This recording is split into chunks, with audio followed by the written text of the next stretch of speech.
عمر جیسا بندہ 24 لاکھ مربع میل کا حکمران اور شاہ روم کو خط لکھ کے کہتا ہے میں منت نہیں کرتا میں حکم دیتا ہوں. نہ تگڑا بندہ.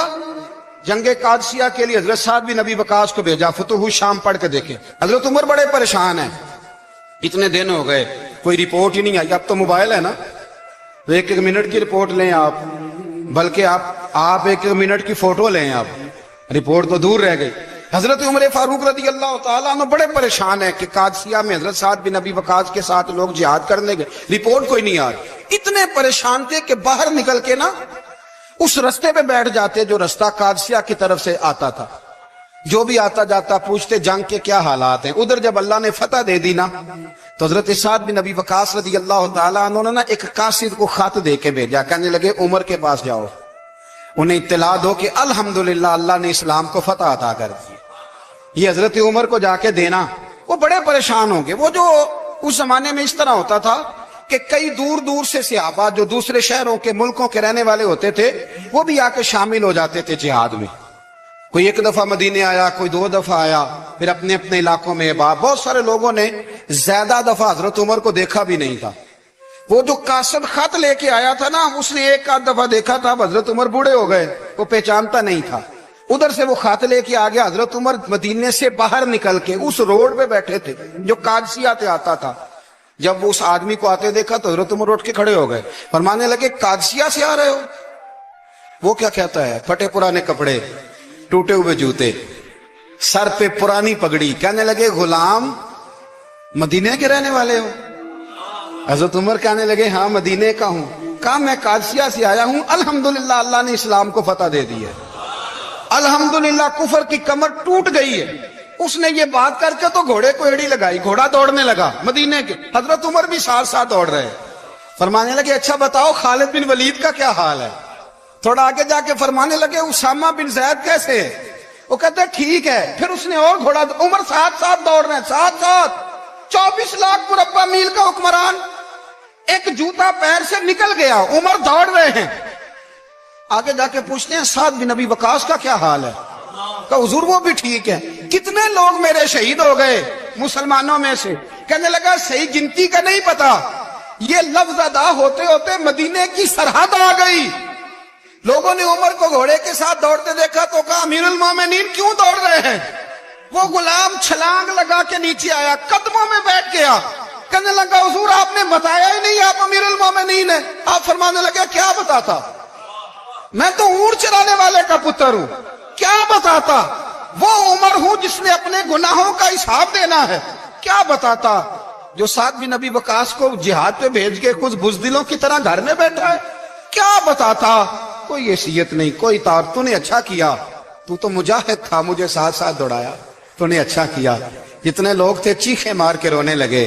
حضرت فاروق اعظم سے کہنے لگے عمر جب تک تیرے جلوے رہیں گے اللہ کامیابیاں ہی عطا فرمائے گا, جب تک تیرا رنگ رہے گا اللہ تعالیٰ نوازتا ہی رہے گا. کچھ نہیں کبھی اپنا آپ ظاہر ہی نہیں کیا. بہت بڑے تھے, بہت بڑے تھے حضرت عمر, بڑے تھے. حضرت ابو رافع غلام تھے, قرآن پاک بڑا سونا پڑھتے تھے. حضرت عمر جب بھی انہیں ملتے کہتے ابو رافع تو عمر سے اچھا ہے, قرآن بڑا شاندار پڑھتا ہے. تو وہ کہتے حضور اگر میں قرآن صحیح پڑھتا ہوں تو آپ کو قرآن کی تشریح زیادہ صحیح آتی, آپ بھی تو مجھ سے افضل ہیں. تو آپ فرماتے نہیں پھر بھی تو مجھ سے افضل ہے. کیوں؟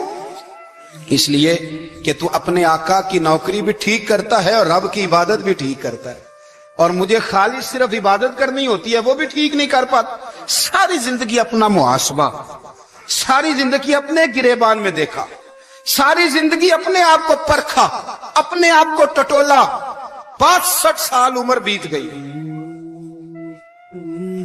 حضرت حذیفہ بن یمان ایک صحابی تھے, میرے نبی کریم علیہ السلام نا ان سے راز کی باتیں کرتے تھے. ہر بندے کا ہاضمہ ٹھیک نہیں ہوتا, سب سے راز کی بات نہیں کرنی چاہیے. حضرت حذیفہ بن یمان کہتے ہیں حضور راز کی باتیں بتاتے. مدینہ منورہ میں جو منافقین تھے ان کی لسٹ بھی نبی پاک نے حضرت حذیفہ بن یمان کو دی تھی. جب کوئی مشکوک آدمی مر جاتا نا تو صحابہ کہتے ہیں ہم دیکھتے اگر حضرت حذیفہ نے جنازہ پڑھا تو ہم بھی جنازہ پڑھ لیتے.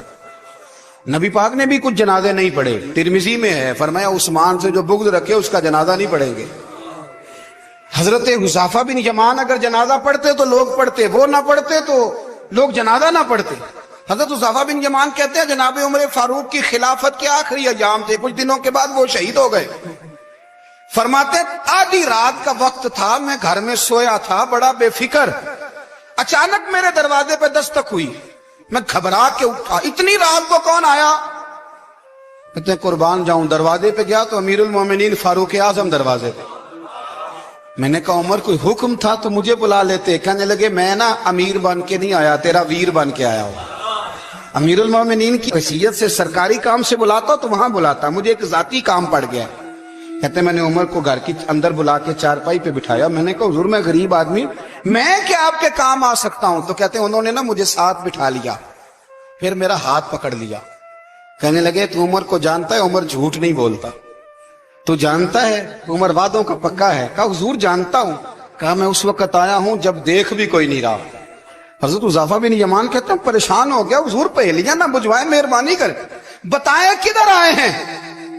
حضرت عمر فاروق فرمانے لگے 65 سال کا ہو گیا ہوں، 63 میں چل رہا ہے، داڑھی سفید ہو گئی ہے، البک گیا، اٹھ فریدہ ستیا، داڑھی آ گئی پور، اگا نیڑے آ گئی، پیچھا رہ گئی دور، اب قبر اشر کا معاملہ صاف نظر آنے لگا ہے۔ کہا حضور مجھ سے کیا چاہتے ہیں؟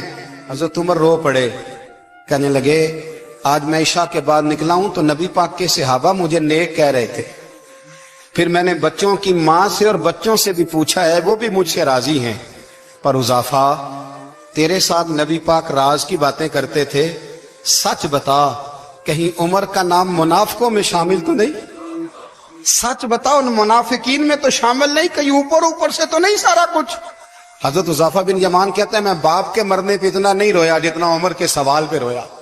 میں قدموں میں بیٹھ گیا، میں نے کہا نہیں عمر یہ تو میں نے نہیں سنا، لیکن یہ میں نے نبی پاک سے ضرور سنا ہے کہ میرے بعد اگر کوئی نبی ہوتا تو عمر ابن خطاب ہوتا۔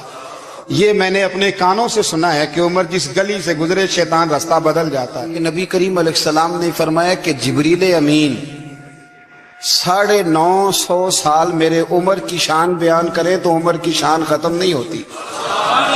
950 سال اگر حضرت جبریل بھی بیان کریں تو یہ مقام ہے سیدنا فاروق اعظم کا۔ اللہ تبارک و تعالیٰ نے جس طرح سارے نبیوں میں شان حضور کو عطا فرمائی، اسی طرح تمام نبیوں کے حواریوں میں سب سے زیادہ شان حضور کے غلاموں کو عطا فرمائی۔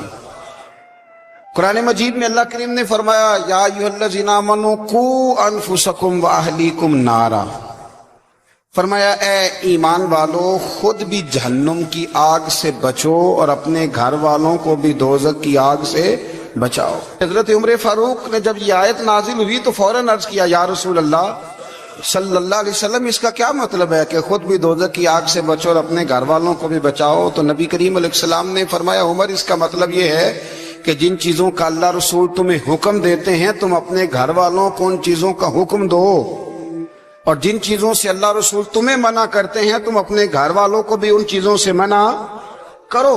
حضرت عمر فاروق کی زندگی میں جو چیز آپ کو بہت زیادہ ملے گی نا وہ یہ ہے کہ آپ نے جتنا کڑا احتساب محاسبہ باہر والوں کا کیا ہے نا اس سے زیادہ بڑھ کے اپنا اور اپنے گھر والوں کا کیا ہے۔ یہ بڑا عجیب معاملہ ہے کہ ہم جتنے لوگ ہیں ہمارا معیار یہ ہے کہ سامنے والا غلط ہے اور میں ٹھیک، یعنی دوسرے کا بچہ گلی میں نظر آ جائے تو اس کی غلطیاں نکلنی شروع ہو جائیں گی، اور میرا بچہ سارا شہر گھوم آئے ایک ٹائر پہ موٹر سائیکل پہ تو ہم کہتے ہیں کہ ابھی بچہ ہے، انشاءاللہ سیانا ہو جائے گا۔ اگر ابا جی آج تک سیانے نہیں ہوئے جس کو سمجھا لیں تو پھر بیٹے کا سیانا ہونا تو ہو سکتا ہے کہ وہ 60-70 سال لگ ہی جائیں۔ گھر کے اندر جب تک توجہ نہیں ہوتی اور سب سے پہلے جب تک اپنی ذات پر توجہ نہیں ہوتی، میں کہا کرتا ہوں کہ باہر لیکچر چلتا ہے گھر میں عمل چلتا ہے، لیکچر باہر چلتا ہے گھر کے اندر عمل چلے گا۔ باہر تو آپ نے کہہ دیا نماز پڑھا کرو، ختم ہو گئی بات، لیکن گھر میں بچے نماز تب پڑھیں گے جب ان کے والد نماز پڑھیں گے۔ گھر میں کہہ دیا پردہ کرو، پر گھر میں بچیاں پردہ تب کریں گی جب ان کی اماں پردہ کرے گی. گھر کے اندر عمل چلتا ہے, باہر تو چلو بات بھی چل جاتی ہے. تو والد کا جب تک کردار بچے نہیں دیکھتے جب تک, اتنی دیر تک ان کا تبدیل ہونا ممکن نہیں ہوتا. حضرت عمر فاروق رضی اللہ تعالیٰ عنہ نا باہر والوں کا بھی بڑا سخت حساب کرتے تھے. بڑا ایک گورنر صاحب نے لباس بڑا شاندار پہننا شروع کر دیا تھا, تو حضرت عمر نے اتروا کے نا تو انہیں ٹاٹ کا لباس پہنا کے تو اونٹ چرانے کی ڈیوٹی دے دی. اتنا سخت احتساب کرتے. کسائی کی دکان پر بھی 1-2 گھنٹے کھڑے ہوتے تھے. جو آدمی مسلسل 2 دن گوشت خریدتا تھا نا, فرماتے تھے اس کا ٹیکس بڑھا دو, لوگوں کو دال نہیں مل رہی اور یہ روز گوشت کھاتا ہے. حضرت فاروق اعظم اس کو جزیہ کہا جاتا تھا یا کچھ اور معاملات ہوتے تو بڑھا دیتے تھے. مسلسل جو 2 دن آدمی گوشت کھاتا تھا, فرماتے تھے مدینے میں غربت ہے, اگر یہ والا نظام تم کرو گے تو غریب لوگ کس کی طرف دیکھیں گے. لیکن اس سے زیادہ بڑھ کر جو ان کی زندگی کا معیار اور سٹیٹس تھا وہ یہ تھا کہ اپنے گھر کا خاص خیال رکھتے, خاص توجہ کرتے. ملک شام سے اور ایران سے کچھ لوگ آپ کی خدمت میں آئے تو وہاں سے کچھ کنیزیں بھی آئیں ان کے بادشاہ کا پیغام لے کے. شاہ ایران کی کنیز کو ملکہ نے کہا کہ نا حضرت عمر کی زوجہ کو دیکھ کے آنا ذرا کس طرح کی ہے. ہمارے ملک میں کیا کہتے ہیں, خاتون اول, باقی سارے دووں میں خاتون اول. ذرا خاتون اول کو دیکھ کے آنا. تو وہ جب آئی نا گھر میں ملنے تو کہا کہ مجھے میری ملکہ نے کہا تھا کہ عمر کی زوجہ سے اہلیہ سے ملاقات کر کے آنا. تو حضرت عمر کی اہلیہ نے نا ایک جوڑا کپڑوں کا دے دیا ملکہ کے لیے اور ایک خوشبو کی شیشی دے دی. اب جب وہ تحفے وہاں گئے تو اس ملکہ نے نا کچھ سونے کا سامان بھیجا, کچھ زیورات بھیجے, کچھ تحائف بھیجے. جب حضرت عمر کے گھر آئے نا وہ خادم لے کے آیا, اس نے کہا جی آپ کی اہلیہ نے تحفے بھیجے تھے. تو جواب میں شاہ ایران کی بیوی نے, یہاں جس ملک کا وہ سفیر تھا, انہوں نے بھی یہ بھیجے. حضرت عمر فاروق نا وہ تحفے لے کے گھر گئے تو جا کے کہنے لگے اپنی اہلیہ سے, یہ تو کب سے تحفے تحائف بھیجنے لگ گئی ہے, یہ کب سے نظام شروع ہو گیا؟ تو کہ حضور تحفہ دینا لینا تو ٹھیک ہے, سنت ہے, محبت بڑھتی ہے, تو یہ کوئی قباحت نہیں, اور میں نے اپنی ذاتی استعمال کے لیے جو چیزیں رکھی تھی وہ میں نے دی ہیں. تو حضرت عمر فاروق رضی اللہ تعالیٰ عنہ فرمانے لگے ہم نے کسی ملک کے ساتھ اور اس کے بادشاہ کے ساتھ ذاتی تعلق نہیں بنانا, تعلق جو بھی بنے گا رسول اللہ کے دین کی برکت سے بنے گا. ذاتی رشتے نہیں ہم نے قائم کرنے. ذاتی آپ کے ملک کی جو ایئر لائن جس کا ہر سال خسارے کا ڈنڈورا پیٹا جاتا ہے نا, وہ ہمارے بادشاہ صاحب اور صدر صاحب اگر غیر ملکیوں کو گھوڑا کبھی بھیجنا ہو نا, گھوڑا, تو پورا ایک جہاز گھوڑا لے کے تحفے میں جاتا ہے. پورا جہاز غریب قوم کا یہ سرمایہ, اور قوم بڑی بادشاہ ہے, لائنوں میں لا کے ووٹ دیتی ہے. 2 کام ہمیشہ لائن میں لا کے کرنے, ایک بل لائن میں لا کے جمع کرانا ہے اور ایک ووٹ لائن میں لا کے, تاکہ پھر پورے 5 سال لائن میں ہی لگے رہیں. مرضی سے آپ ووٹ دینا, پر جو بات درست ہے اس کو سنو. حضرت عمر فاروق رضی اللہ تعالیٰ عنہ نے اپنی اہلیہ سے پوچھا کتنے کا تھا وہ تیرا جوڑا اور خوشبو کی شیشی؟ انہوں نے کہا 3 دینار کی. فرمایا یہ 3 دینار تیرے, اور باقی جو تحفے آئے ہیں وہ تو خود کہہ, کیونکہ اس نے تیرے نام بھیجے ہیں. تو کہہ کہ میں مال غنیمت میں دیتی ہوں, تو کہہ میں مسلمانوں کو کہہ. تو زوجہ ہنس پڑی, کہنے لگی میں نام بھی کہوں تو مجھے کہنا تو پڑے گا ہی, کہنا تو میں نے ہے ہی, کیونکہ سامنے عمر فاروق ہیں, لہذا پر میں کہہ دیتی ہوں میں نے دیا خزانے کو. حضرت عمر نے جمع کرا لیا. بھائی یہ کیا بات ہوئی, میرے گھر والے جو مرضی کریں, ان کا معیار زندگی جس طرح کا مرضی ہو. اور حضرت عمر ایک جملہ کہا کرتے تھے, اللہ کرے کہ یہ باتیں اس دور حاضر میں ہماری سمجھ میں آئیں. حضرت عمر فاروق رضی اللہ تعالیٰ عنہ اپنے بچوں کو فرمایا کرتے تھے کہ بہت آدمی کو بھوک لگی ہو نا, اور پھر اس کی پسند کا کھانا پکا ہو, جتنے شوق سے وہ اس کھانے کو دیکھتا ہے نا, فرمایا اس طرح پوری قوم اپنے بادشاہوں کے خاندان کو دیکھتی ہے.